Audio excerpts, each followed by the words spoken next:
Hello everyone, very good evening. अक्सर हम ecology के टर्मिनोलॉजीज़ और कुछ इकोलॉजिकल इंटरैक्शंस के टर्म्स में उलझ कर रह जाते हैं और उसके क्वेश्चंस ठीक से नहीं कर पाते हैं। एंड इकोलॉजी हमारे लिए बहुत ही इम्पोर्टेंस का टॉपिक है क्योंकि उससे क्वेश्चंस काफ़ी आते रहते हैं। तो आज के क्लास में एक्सक्लूसिवली हम लोग इकोलॉजिकल कुछ टर्मिनोलॉजीज़ एंड उसके इंटरैक्शंस पे चर्चा करेंगे। मेरा नाम सुधांशु भारती है and these are my credentials. Learning objective आज का हमारा इकोलॉजिकल इंटरैक्शंस एंड इकोलॉजी से रिलेटेड कुछ टर्मिनोलॉजीज़ के ऊपर होंगे। अनअकैडमी के प्लेटफॉर्म पे what you will get daily live classes, live test and quizzes, various structured courses available हैं विथ अनलिमिटेड एक्सेस के साथ, और बहुत सारे फ्री लाइव क्लासेस चलते रहते हैं जहाँ जैसे कि मैं अभी यूट्यूब के ज़रिए फ्री लाइव क्लासेस में आपसे रूबरू हूँ। If you are planning to take any subscription at Unacademy platform, any type of subscription, you can enjoy 10% of instant discount by applying my referral code SB001. चलिए let's start. कुछ terminologies ecology में जो हम लोग पढ़ते हैं उसके बारे में। फर्स्ट इज़ ऑर्गेनिज़म, जो बेसिक यूनिट है इकोलॉजी का। Organism is the basic unit of study है in ecology and is also considered as the basic unit of ecological hierarchy. And organisms को हम लोग डिफाइन करते हैं कि एक तो ये basic unit of ecology and ecological hierarchy है ही, and similar organisms having the potential for interbreeding and produce fertile offspring. ये सब मिलकर क्या बनाएंगे? Population and species. पॉपुलेशन क्या है? Population is a group of individuals, may be plant और एनिमल, कुछ भी हो सकता है, inhabiting in a given area at a particular time, उसे हम पॉपुलेशन बोलेंगे। And organisms of the same kind may form several populations inhabiting in different geographical areas। जैसे कि ह्यूमन बीइंग का पॉपुलेशन एशिया में, अमेरिका में, अफ्रीका में different geographical regions में इनहैबिट करते हैं। तो different organisms of the same kind may have several populations inhabiting in different geographical area. Next is community. Community assemblage of population और species को बोल सकते हैं। तो community is an assemblage of population, or you can write species also. Species inhabiting in an area, and different population of a community shows interaction and interdependence। community में जितने सारे species हैं वो एक दूसरे पे interdependence शो करेंगे, एक दूसरे से interact करेंगे। इकोसिस्टम क्या है? It is a biological community integrated with its physical environment. तो जो कम्युनिटी है, देखिए सबसे बेसिक यूनिट मेरा ऑर्गेनिज्म हुआ, उससे ऊपर पॉपुलेशन या फिर स्पेसीज ले लेंगे, राइट। उसके बाद हमारा आता है, उससे ऊपर की हायरार्की देखें तो ये कम्युनिटी आता है, और community interacting with its physical environment, inanimate environment, उसको हम लोग बोलते हैं इकोसिस्टम। तो a biological community interacting with its physical environment or integrated with its physical environment is called ecosystem। Landscape ecosystem से बड़ा एक यूनिट है हायरार्की में, और it is a unit of land with a natural boundary representing different ecosystem. तो बहुत सारे, जैसे बहुत सारे ऑर्गेनिजम्स मिल करके पॉपुलेशन एंड स्पेसीज या स्पेसीज बनाएं, उसी तरीके से बहुत सारे स्पेसीज और पॉपुलेशन मिलकर के कम्युनिटी बनाएंगे, बहुत सारे कम्युनिटी मिलकर इकोसिस्टम, नॉट ओनली बहुत सारे communities but community along with its physical environment make ecosystem, or two or more ecosystem जब नेचुरल बाउंड्री से सेपरेटेड हो किसी लैंड पे, तो उसे हम लोग लैंडस्केप बोलेंगे। Next is the topography. Topography is the form of the landscape, its steepness, shape and slope aspects, जैसे कि डायरेक्शन, स्लोप का डायरेक्शन किधर की ओर है, उसका फेस किधर है। Even within a small area, variations in topography can create variation in temperature, moisture and exposure to sun and wind. तो ये टोपोग्राफी हम लोग एक, ये आपका यहाँ पहाड़ी इलाका है, माउंटेन रीजन है, और इसमें स्लोप कैसे हैं, फिर ये प्लेनर रीजन आया, तो इसके एलोंग यहाँ पे टेम्परेचर भी वेरी करेंगे, वेजिटेशन भी वेरी करेंगे, और रेनफॉल भी वेरी करेगा। तो ये टोपोग्राफी लैंडस्केप का ही एक फॉर्म है, लेकिन उसके स्लोप को, उसके शेप को या उसके स्टीपनेस को दिखाता है, और ये स्लोप के साथ साथ उसमें वहाँ पे वेरिएशंस मिलेंगे, और ये वेरिएशंस वहाँ के टेम्परेचर में, मॉइस्चर में, या फिर सन के एक्सपोज़र में, सनलाइट वहाँ कितना मिल रहा है, वहाँ विंड कैसे, विंड और विंड की वेलोसिटी क्या है, ये सब टोपोग्राफी में पढ़ेंगे।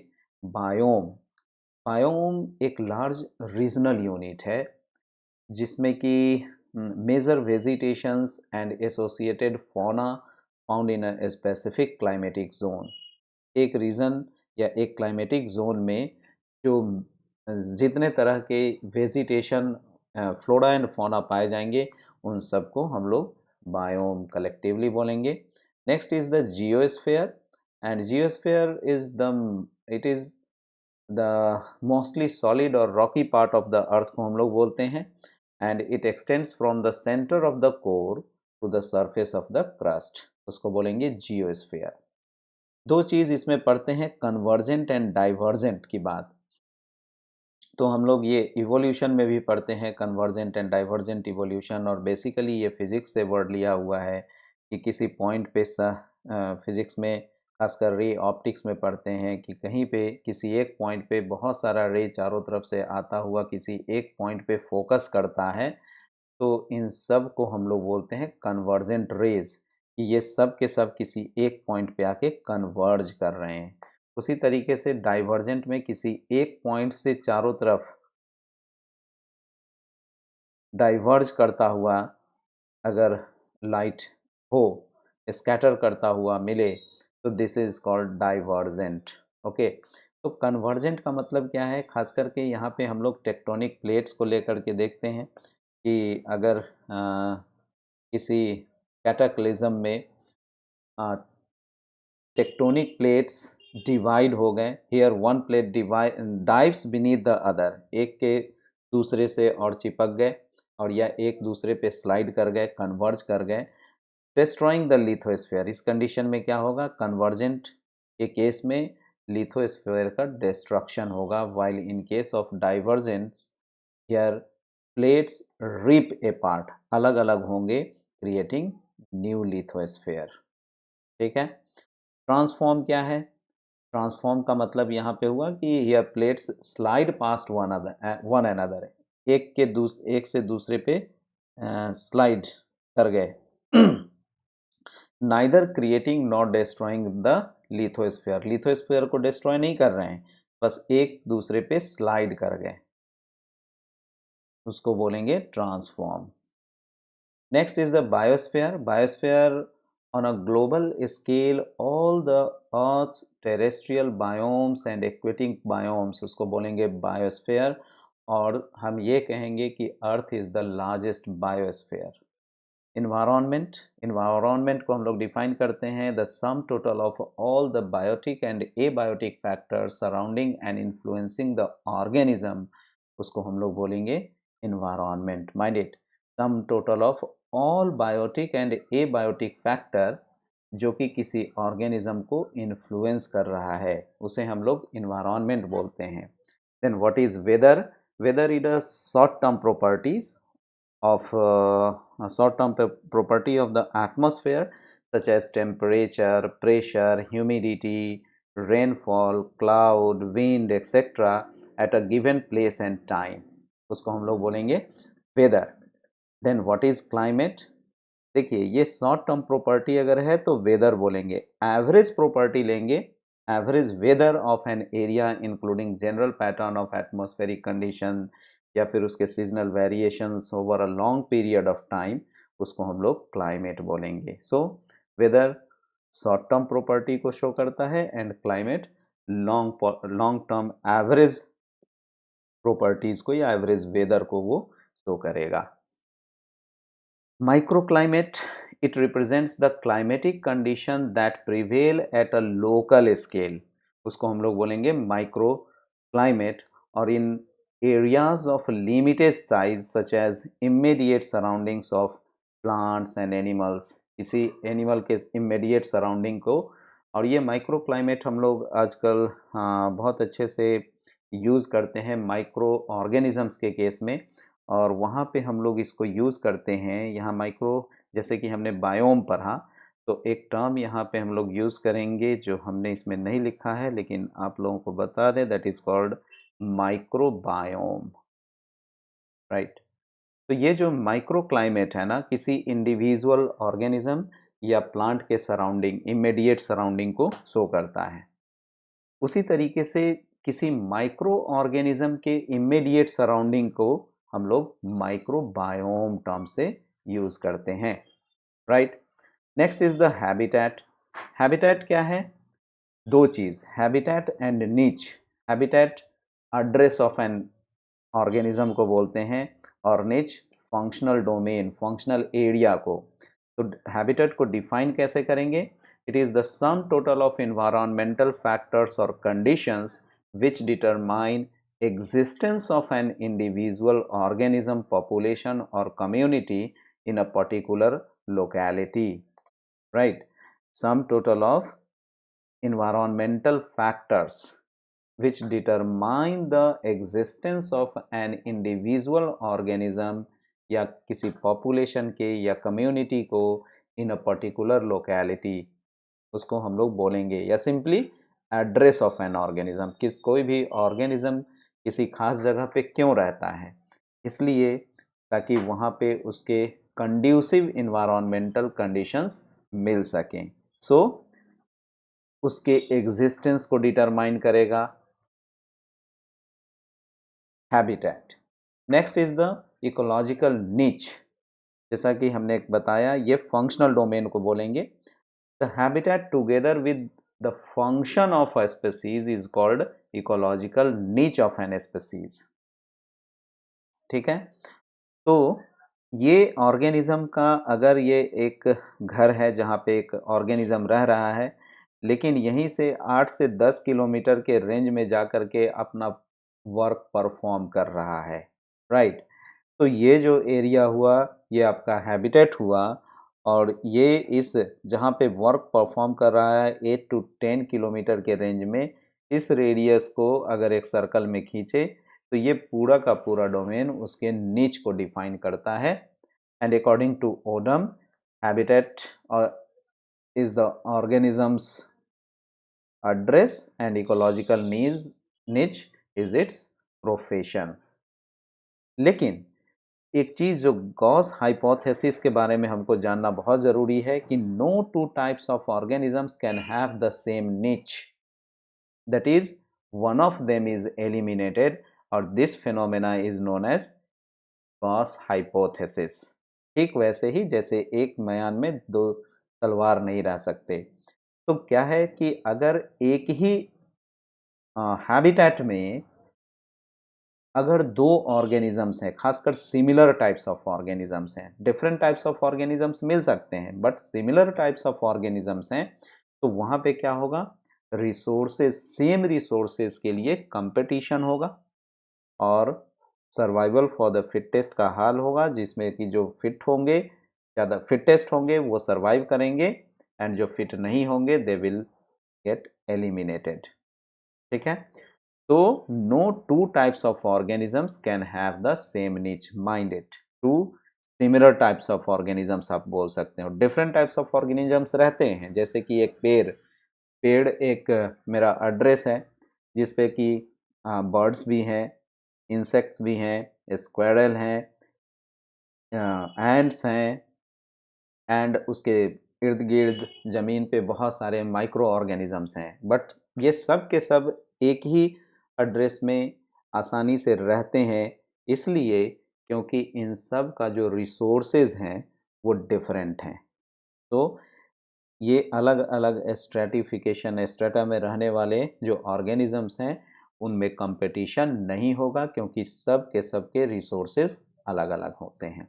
तो ये इकोलॉजिकल निच है। Next, guild.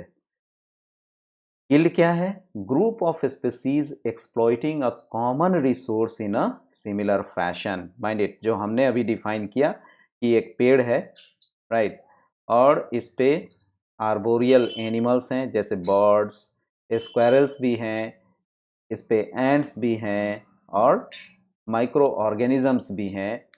और ये इसमें हम तो यहाँ पे हम लोग बताएंगे कि गिल्ड क्या है? Group of species exploiting a common resource. अब इस पेड़ को वो यूटिलाइज कर रहा है, बट रिसोर्स में ये कॉमन रिसोर्स का मतलब कि सेम रिसोर्स को यूटिलाइज नहीं कर रहा है।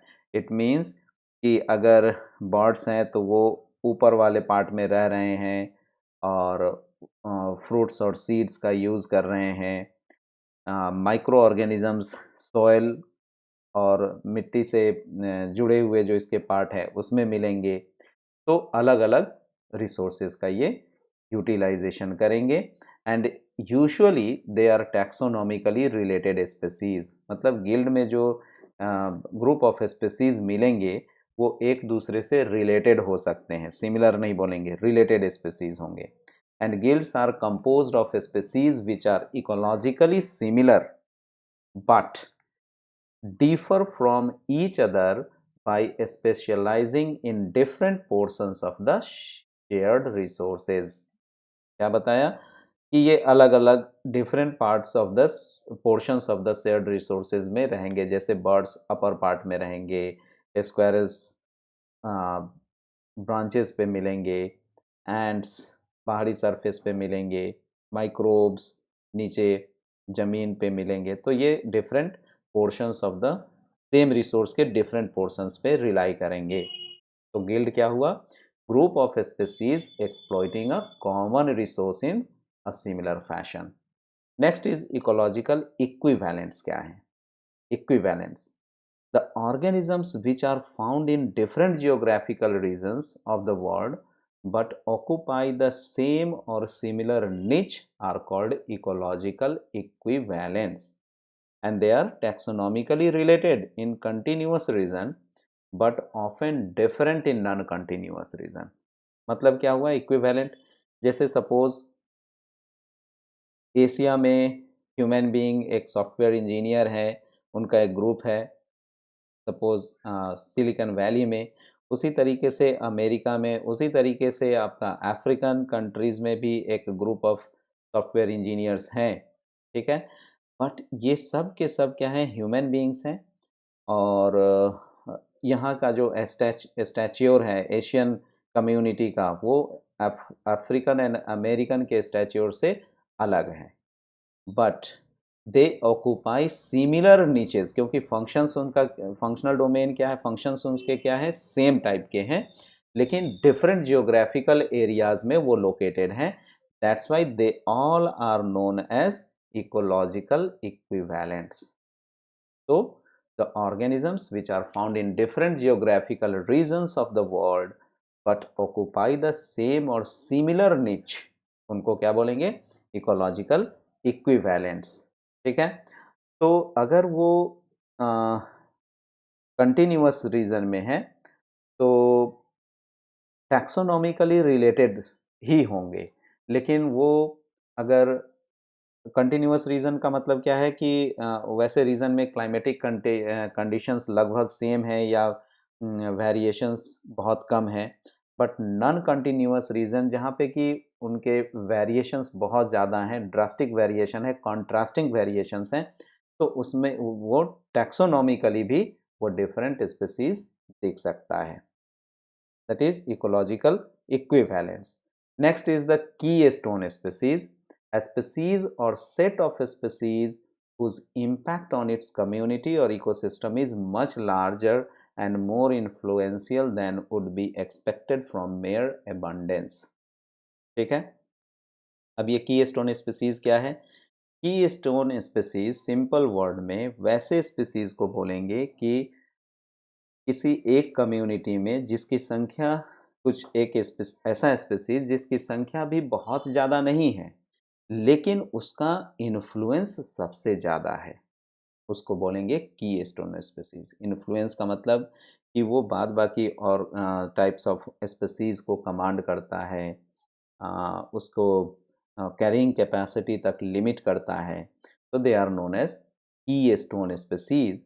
और ये की स्टोन वर्ड जो है ना वो बना है की स्टोन से, जो कि हम लोग कभी पुराने ज़माने में जो आर्क बना करते थे घर के दरवाजे में, तो उसमें आप बीच वाला जो पार्ट हुआ करता था वो कुछ इस तरह का लॉकिंग सिस्टम बनाता था।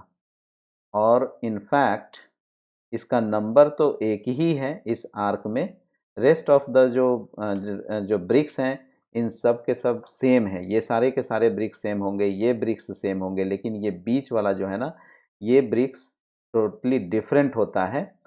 और सारा का सारा इस आर्क का जो प्रेशर है या इसको की स्टेबिलिटी देने का काम यही की स्टोन पे ही होता है।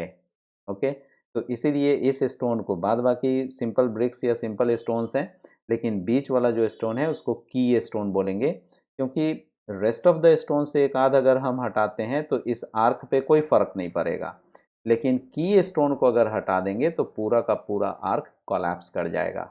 ठीक है, उसी तरीके से की स्टोन, उसी के तर्ज पे हम लोगों ने की स्टोन स्पीसीज़ को डिफाइन किया है कि एक ऐसा स्पीसीज़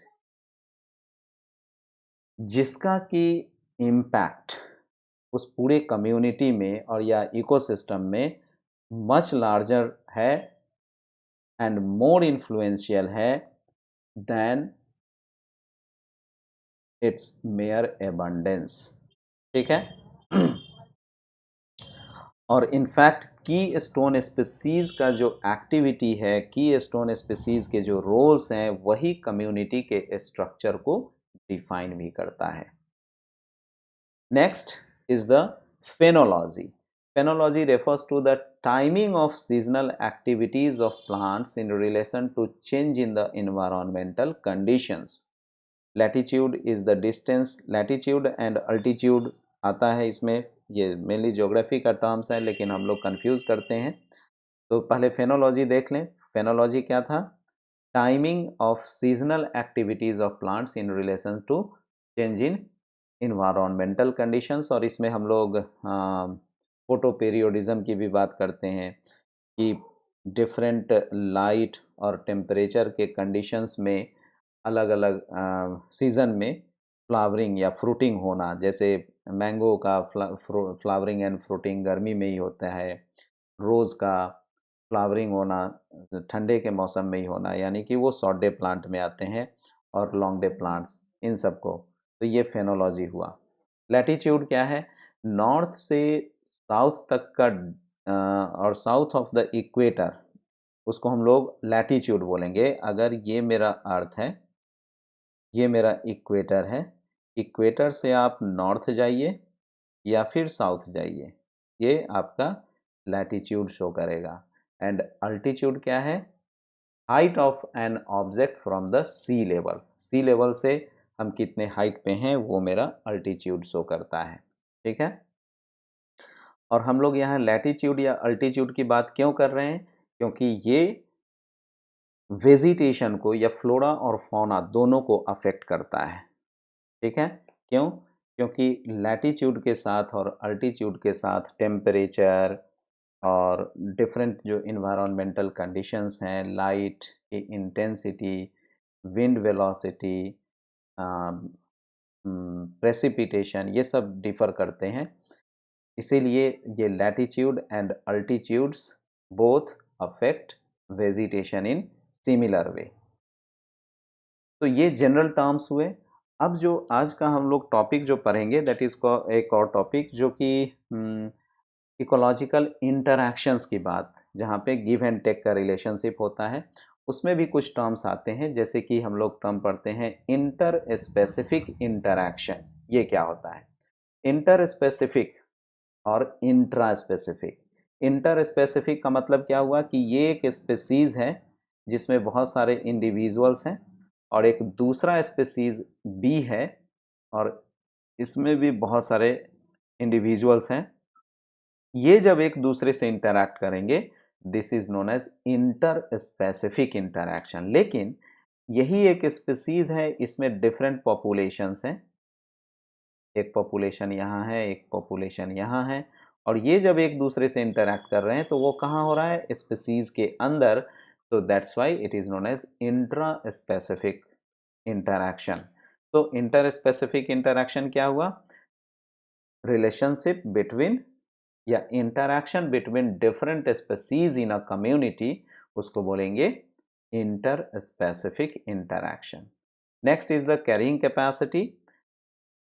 कैरिंग कैपेसिटी, जैसा कि हम पढ़ते हैं कि इससे पहले हम लोग जान ले बायोटिक पोटेंशियल। बायोटिक पोटेंशियल किसी भी ऑर्गेनिजम्स में इमेंस पोटेंशियल होते हैं कि वे अपने नंबर ऑफ ऑफस्प्रिंग्स को बढ़ा सकें। बहुत उनमें ये टेंडेंसी होती है कि number of offsprings more and more हो, लेकिन that is called biotic potential. लेकिन कैरिंग कैपेसिटी क्या है? इन्वायरमेंटल रेसिस्टेंस से ये आएगा कैरिंग कैपेसिटी, कि मोर एंड मोर नंबर प्रोड्यूस करने की टेंडेंसी तो है ऑर्गेनिज्म में, लेकिन उन या ऑफ जो नए ऑफ स्प्रिंग आएंगे उनके लिए रिसोर्सेज क्या ऑप्टिमम अमाउंट में है? नहीं।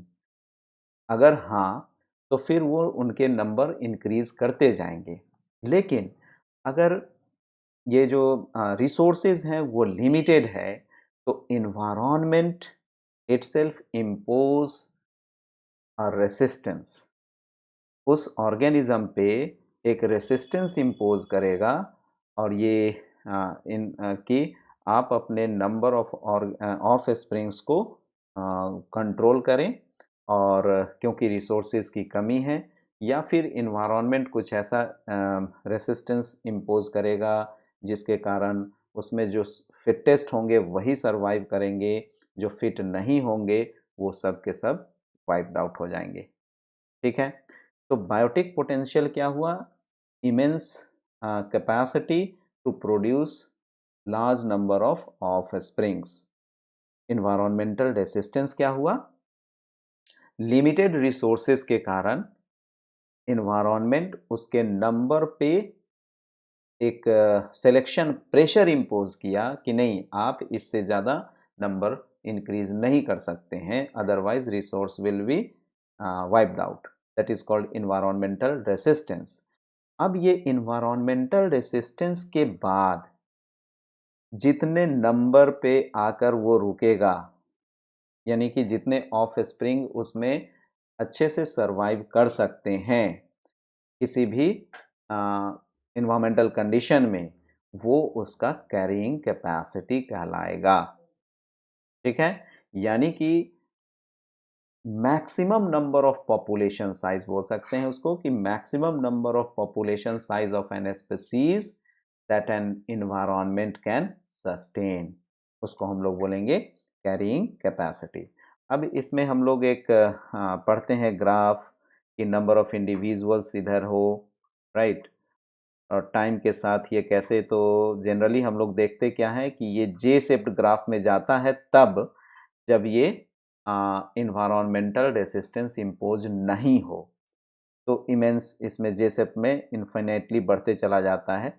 लेकिन अगर इस पे इन्वायरमेंटल रेसिस्टेंस इम्पोज होगा तो ये क्या होंगे कि यहीं से मुड़ जाएंगे, एस शेप्ड सिग्मॉइड शेप्ड इसके कर्व होंगे, और ये जो सिग्मॉइड शेप कर्व जो एक्स एक्सिस के पैरेलल होगा और ये वाई को जहाँ पे कट करेगा, मैच करेगा, यही आपका कैरिंग कैपेसिटी कहलाएगा। ठीक है, तो कैरिंग कैपेसिटी क्या हुआ? Maximum population size of a species that the environment can sustain. और इसके बारे में कैरिंग कैपेसिटी क्या है, बायोटिक पोटेंशियल क्या है, एनवायरमेंटल रेसिस्टेंस क्या है, ये ग्राफ हम लोग सिग्मोइड जो ग्राफ है, इनफैक्ट हम लोगों ने बहुत डिटेल में पढ़ा है इकोलॉजी में के लास्ट टॉपिक्स में, जो यूट्यूब पे अवेलेबल हैं अभी, आप उसके थ्रू जा सकते हैं। और हमने वहाँ पे ग्राफ को ये जिगजैग फॉर्म में दिखाया है और अल्टीमेटली थोड़ा सा लोअर, यानी कि शुरू में था ये कैरिंग कैपेसिटी, ये नंबर ऑफ और इंडिविजुअल्स ज़्यादा थे, लेकिन बाद में ड्यू कोर्स में ये कैरिंग कैपेसिटी यहाँ आ जाता है। और ये जिगजैग फॉर्म में क्यों है, क्रेस्ट एंड ट्रफ का फॉर्मेशन यहाँ कैसे होता है, इन सब के बारे में हम लोगों ने डिटेल डिस्कशन किया है। हम लोग यहाँ पे सिर्फ टर्मिनोलॉजी के बारे में जानने की कोशिश कर रहे हैं, उससे वाकिफ होने की कोशिश कर रहे हैं। तो कैरिंग कैपेसिटी यानी कि maximum population size of a species that the environment can sustain. Competition, organisms of two species use the same limited, जहाँ पे सेम रिसोर्सेज के लिए एक से अधिक ऑर्गेनिज्म है और सेम रिसोर्सेज जो कि लिमिटेड अमाउंट में है, देन वहाँ पे क्या होगा? कंपटीशन होगा। और कंपटीशन में ये एक negative impact on each other होगा। इस कंडीशन में हम लोग देखेंगे कि कंपटीशन, ये क्वेश्चन भी पूछे जाते हैं कि विच ऑफ द इंटरैक्शन है जिसमें कि दोनों ऑर्गेनिजम्स को हार्म होता है, तो that is competition. Next is the predation. Predation में एक प्रीडेटर एंड प्रे का इंटरैक्शन है। ठीक है, तो क्या हुआ कि a member of one species that is predator eats all or part of the body of a number of another species, जिसको कि हम लोग बोलेंगे प्रे। ठीक है, herbivory, a special case of predation है in which the prey species is a plant. Okay, ये नया एक टर्म हम लोग जोड़ देते हैं कि हम लोग वेजिटेरियन हैं, तो वेजिटेरियन जो कि प्लांट को खाते हैं यानी हर्बीवोरी है, ये भी एक तरीके का प्रीडेशन ही है। प्लांट भी लिविंग ऑर्गेनिज्म है और उसको हम लोग मार के खा रहे हैं, तो फ़ायदा हमको हो रहा है, यानी we get benefited but plants get harmed. Next is symbiosis. Symbiosis क्या है? ये इंटर स्पेसिफिक इंटरैक्शन है जहाँ पे two species live together in a long term intimate association में होंगे। ठीक है, और ये जो एसोसिएशन जनरली होगा सिम्बायोसिस का, ये ऑब्लिगेट होता है। और सिम्बायोसिस में जो होगा वो क्या बताया? इंटर स्पेसिफिक इंटरैक्शन है जहाँ two species live together in a long term. और यहाँ पे हम लोग ये नहीं बता रहे हैं सिम्बायोसिस में, इसके बारे में डिटेल अभी पढ़ेंगे कि ये इंटरैक्शन कैसा है, पॉजिटिव है, निगेटिव है, न्यूट्रल है, right. Next is mutualism. Mutualism भी एक सिम्बायोटिक रिलेशनशिप है, दैट्स वाई कि हमने सिम्बायोसिस को यहाँ पे नहीं बताया कि ये पॉजिटिव, निगेटिव या न्यूट्रल इंटरैक्शन है। इसी का टाइप है एक म्यूचुअलिज्म, जिसमें कि टू स्पीसीज के बीच में इंटरैक्शन होता है एंड दोनों के दोनों फायदे में होते हैं, बोथ पार्टनर्स गेट बेनिफिटेड, उसको बोलते हैं सिम्बायो म्यूचुअलिज्म। एग्जाम्पल देखेंगे जैसे माइकोराइजा, लाइकेन, आगे हम लोग पढ़ेंगे इसके बारे में। कमेंसलिज्म क्या है? It is a symbiotic relationship between two species in which one benefits लेकिन दूसरा अनअफेक्टेड होगा, कमेंसलिज्म। ठीक है, और पैरासिटिज्म में क्या होगा कि ये भी एक सिम्बायोटिक रिलेशनशिप है जिसमें कि एक को बेनिफिट होगा और दूसरे को हार्म होगा। ठीक, चलिए, तो ये टर्मिनोलॉजी से हम लोग वाकिफ हो गए। अब हम पढ़ेंगे कि ये जो इकोलॉजिकल इंटरडिपेंडेंस या इंटरैक्शन होता है ना, ये गिव एंड टेक का रिलेशनशिप है और ये लगभग जनरली हम लोग 6 टाइप्स ऑफ में देखते हैं। कि एक स्पीसीज़ यहाँ एक मॉडल के रूप में हमने दिखाया है कि स्पीसीज़ ए है, स्पीसीज़ बी है। अगर दोनों को बेनिफिट हो रहा है then it is called mutualism, right. One get benefited and the other unaffected है then it is known as commensalism. एक को बेनिफिट हो रहा है, दूसरे को हार्म हो रहा है, then it is known as parasitism. ठीक है। अगर दोनों पे कोई इफेक्ट नहीं हो रहा है, इंटरैक्शन हो रहा है लेकिन दोनों पे कोई इफेक्ट नहीं है, दैट इज कॉल्ड न्यूट्रलिज्म। ठीक है। एक को हार्म हो रहा है लेकिन दूसरे पे कोई इफेक्ट नहीं हो रहा है, दैट इज कॉल्ड अमेंसलिज्म। और जब दोनों को हार्म हो रहा है then it is known as competition. ठीक है। अब इसी को हम लोग थोड़ा डिटेल देख लें कि ये जो इंटरैक्शन है ये हमारा तीन तरह का हो सकता है। एक पॉजिटिव इंटरैक्शन, दूसरा नेगेटिव इंटरैक्शन और तीसरा neutral interaction, right. Positive interaction में हम यहाँ 4 टाइप्स पढ़ेंगे, that is scavenging, commensalism, proto cooperation and mutualism. तो स्कैवेंजिंग में क्या हुआ, स्कैवेंजर्स, एक स्पीसीज को तो फायदा होगा। स्कैवेंजर जनरली क्या होते हैं कि वो फीड करते हैं डेड ऑर्गेनिजम्स पे या डेड ऑर्गेनिक मैटर पे। तो डेड ऑर्गेनिक मैटर पे जिस पे वो फीड कर रहे हैं उसको तो कोई फर्क नहीं पड़ेगा, तो उस पे इफेक्ट क्या होगा, नील होगा, न्यूट्रल, कोई इफेक्ट नहीं होगा। लेकिन जो स्कैवेंज कर रहा है, स्कैवेंजिंग एक्शन कर रहा है, दे गेट बेनिफिटेड, यानी कि एक स्पीसीज को फ़ायदा होगा। तो फ़ायदे को हम लोग प्लस से साइन से शो किए हैं। जहाँ ना फ़ायदा ना नुकसान है वहाँ नील है, और जहाँ नुकसान है वहाँ हम लोगों ने माइनस साइन से इंडिकेट किया है। ओके। तो स्कैवेंजिंग में a one species get benefited while other पे कोई इफेक्ट नहीं होगा। और ये नेचर ऑफ इंटरैक्शन इसका कैसा होगा कि स्कैवेंजर्स के लिए ये बेनिफिशियल के होंगे and who feeds on flash of dead organisms, जैसे कि एग्जांपल हैं इसके जैकाल्स, फॉक्सेस, हाइनास, वल्चर्स, ये सब क्या है, जो शेर अगर किसी हर्बीवोर को मार के खाता है उसके बाद जो बचा खुचा हुआ वो सब ये ऑर्गेनिजम्स स्कैवेंजर की तरह यूज़ करते हैं रेस्ट ऑफ द मैटर जो बच गया। Next is the commensalism. तो कमेंसलिज्म में एक को तो फायदा होगा लेकिन दूसरे पे कोई असर नहीं पड़ेगा, दैट इज नील, यानी one is benefited and other is unaffected. जैसे कि एक एग्जांपल है यहाँ sea anemone and hermit crab का, sucker fish on shark, barnacles on whale, या फिर E coli in human intestine में। ठीक है। तो ये भी E coli in human intestine है, तो ये तब जब इसका नंबर एक लिमिटेड नंबर में हो या क्रिटिकल नंबर में हो, तभी। क्रिटिकल नंबर से अगर ज़्यादा ये ई कोलाई एक्सीड करेगा then it will create disease. इसमें बहुत अच्छे से एग्जांपल हम लोग देखते हैं कि ये एक बर्ड, कुछ बर्ड्स जो कि खास करके हाथी का झुंड या कोई भी हर्बीवोर का झुंड चलता है उसी के पीछे पीछे चलेंगे।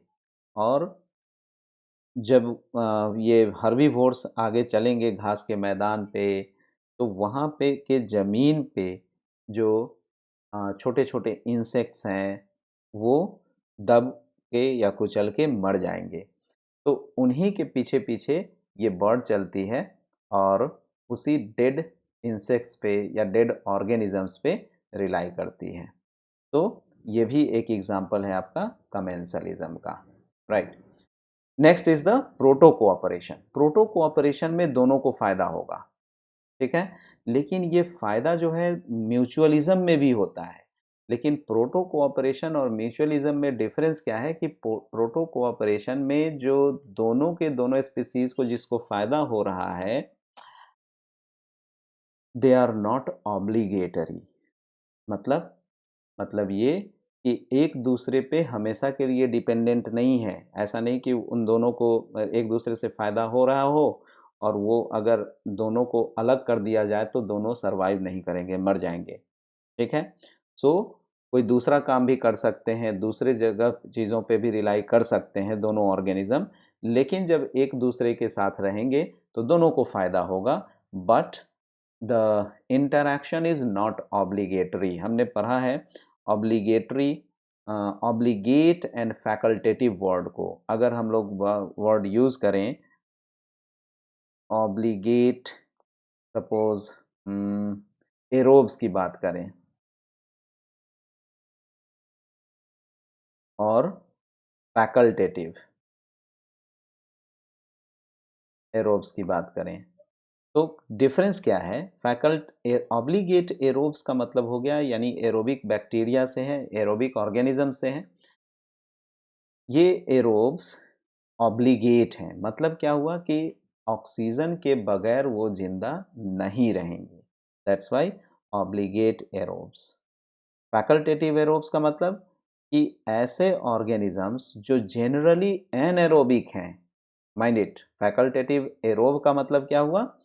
जो ऑर्गेनिजम्स जनरली एनएरोबिक हैं लेकिन कभी कभी वो एरोबिक कंडीशन में या एयर के प्रेजेंस में, ऑक्सीजन के प्रेजेंस में भी रह सकते हैं, लेकिन ऑब्लिगेट एरोब जो है ऑक्सीजन के एब्सेंस में नहीं रह सकता। ठीक है, तो ये obligate and facultative, that's why हमने कहा कि प्रोटो कोऑपरेशन में दोनों को फायदा है, बट ये जो इंटरैक्शन है वो ऑब्लिगेटरी नहीं है, जैसे कि red build picker and yellow build picker on black rhinoceros पे रहे, आप देखोगे हमेशा कि उस पर बैठा मिलेगा, तो ऐसा नहीं कि वो राइनोसोर से अलग रहे तो वो जिंदा नहीं रहेगा। ठीक है, उसी तरीके से जो दूसरा हम पढ़ रहे हैं that is called mutualism. Mutualism में अगेन दोनों को पे पॉजिटिव इफेक्ट है, दोनों स्पीसीज पे, लेकिन ये रिलेशनशिप कैसा है? ऑब्लिगेटरी है।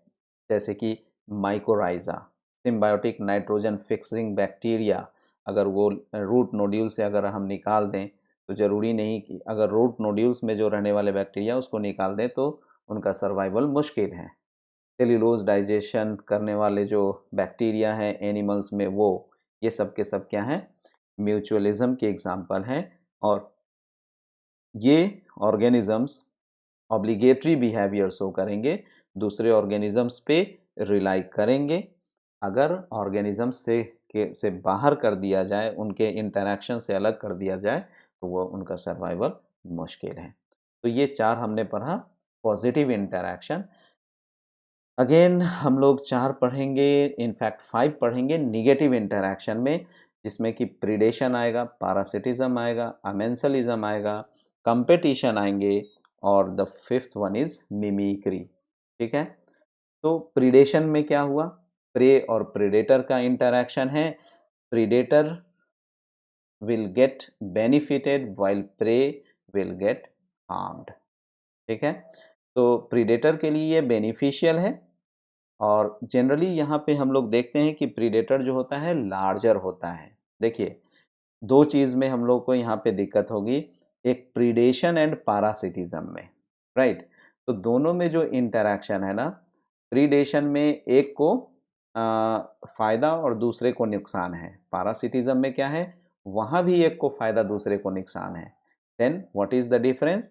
तो जनरली प्रीडेशन के केस में जिसको फ़ायदा होता है उसको प्रीडेटर बोलते हैं, माइंड इट, और पारासिटिज्म में जिसको फ़ायदा होता है उसको पारासाइट्स बोलते हैं।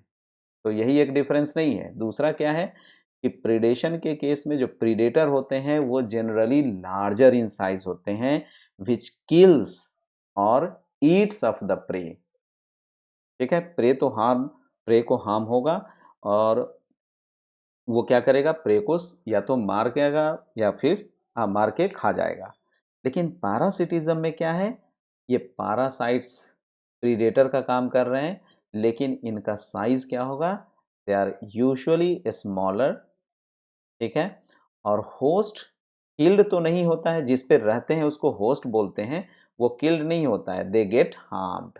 ठीक है, तो प्रीडेशन के केस में जो रिलेशनशिप है प्रीडेटर एंड प्रे का है, पारासिटिज्म में जो रिलेशनशिप है पारासाइट्स एंड होस्ट का है।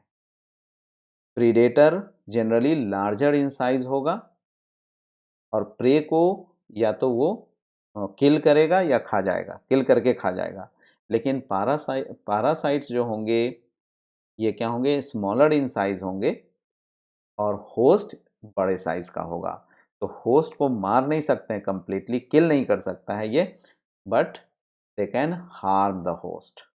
ठीक है, तो this is the difference between predation and parasitism. Next is amensalism. Amensalism में क्या हुआ कि एक को नुकसान हुआ लेकिन दूसरे पे कोई असर नहीं पड़ा, दैट इज कॉल्ड अमेंसलिज्म। अब इसका सबसे बेहतरीन एग्जाम्पल है आपका एंटीबायोसिस, राइट। एंटीबायोसिस में हम लोग क्या यूज करते हैं, एंटीबायोटिक्स को। ठीक है, ये एमेंसलिज्म का सबसे अच्छा एग्जाम्पल है। इसमें क्या हुआ कि जनरली एंटीबायोसिस का जो मैकेनिज्म है वो क्या है कि एक बैक्टीरिया दूसरे अपने सराउंडिंग में कुछ केमिकल सीक्रेट किए जो कि दूसरे बैक्टीरिया के लिए लेथल है या हार्मफुल है। तो ये जो केमिकल है दूसरे बैक्टीरिया को किल कर दिया, मार दिया, लेकिन इस पे क्या असर हुआ? ऐसा तो नहीं कि इसको किल करके ये खा रहा है, नहीं खा रहा है। किल करने के बाद इस पे क्या असर हुआ? कोई असर नहीं हुआ, कोई फर्क नहीं, राइट। तो this is the example of amensalism, जहाँ पे इस दूसरे स्पीसीज को हार्म होता है लेकिन पहले स्पीसीज को पे कोई असर नहीं पड़ता है। तो अमेंसलिज्म जो इंटरैक्शन है वो निगेटिव और नील वाला इंटरैक्शन है, यानी कि एक को नुकसान और दूसरे को कोई उससे दूसरा जो है न्यूट्रल होगा, यानी one is inhibited but other is unaffected.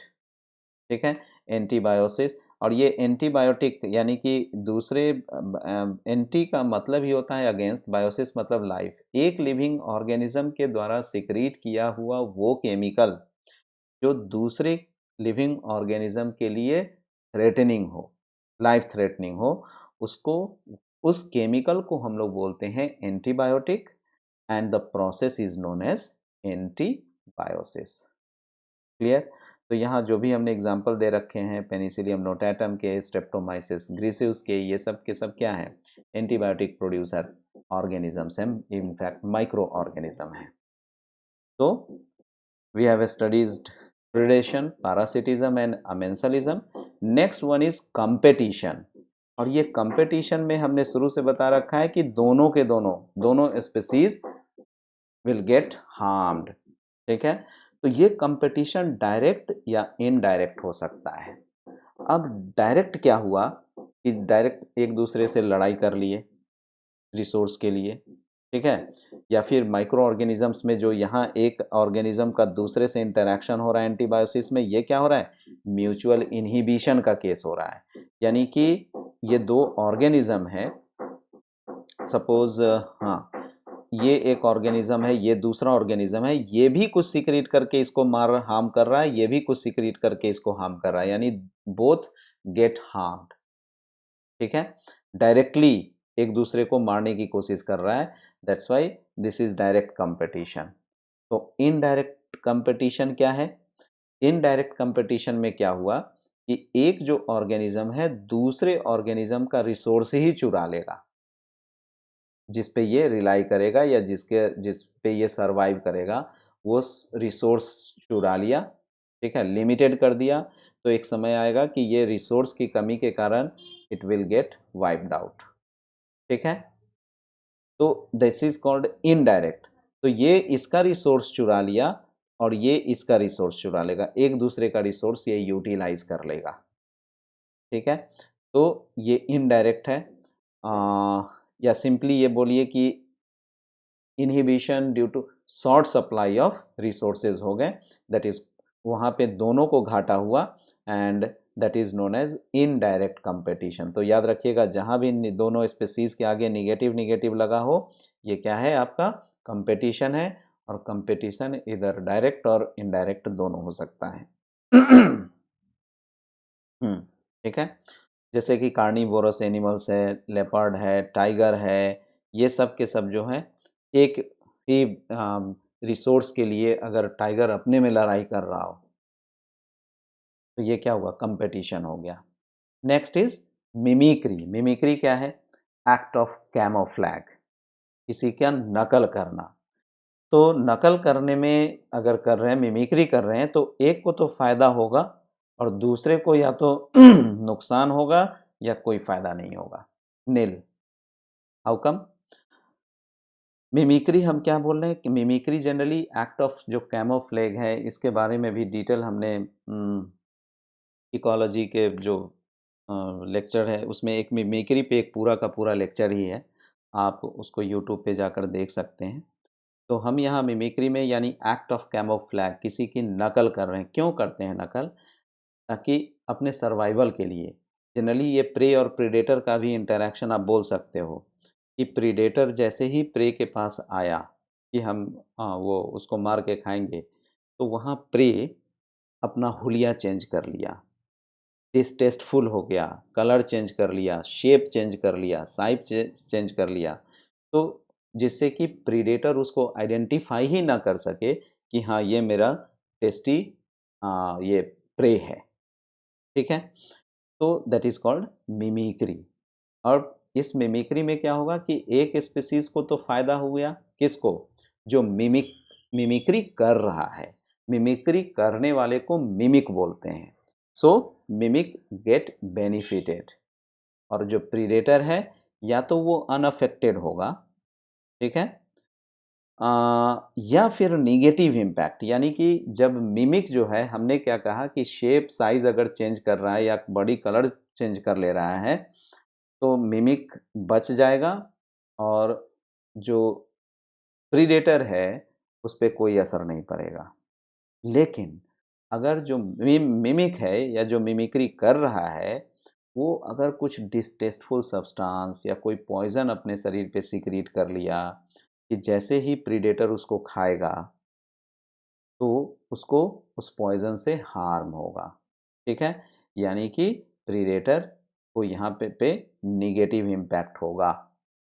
ठीक है? बट जनरली यहाँ जो मिमिक्री का केस है ना, तो उसमें प्रीडेटर पे कोई इफ़ेक्ट नहीं होता है जनरली। कभी-कभी क्या होगा? नेगेटिव इम्पैक्ट होगा। ठीक है? स्रीव, रैट, रैबिट इसके बहुत अच्छे एग्ज़ाम्पल हैं। तो ये 5 हो गया और लास्ट जो हम लोग पढ़ेंगे न्यूट्रल इंटरैक्शन, जिसको कि न्यूट्रलिज़्म से बोल जोड़ते हैं। और इस कंडीशन में 2 स्पीशीज़ एक दूसरे से इंटरैक्ट तो करता है, लेकिन कोई फ़ायदा नहीं। ठीक है? किसी को कोई फ़ायदा नहीं, किसी को कोई नुकसान नहीं। None of the species either benefited और हार्म्ड। ठीक है? वैसे हम इंटरैक्शन को बोलते हैं न्यूट्रलिज़्म। ठीक है?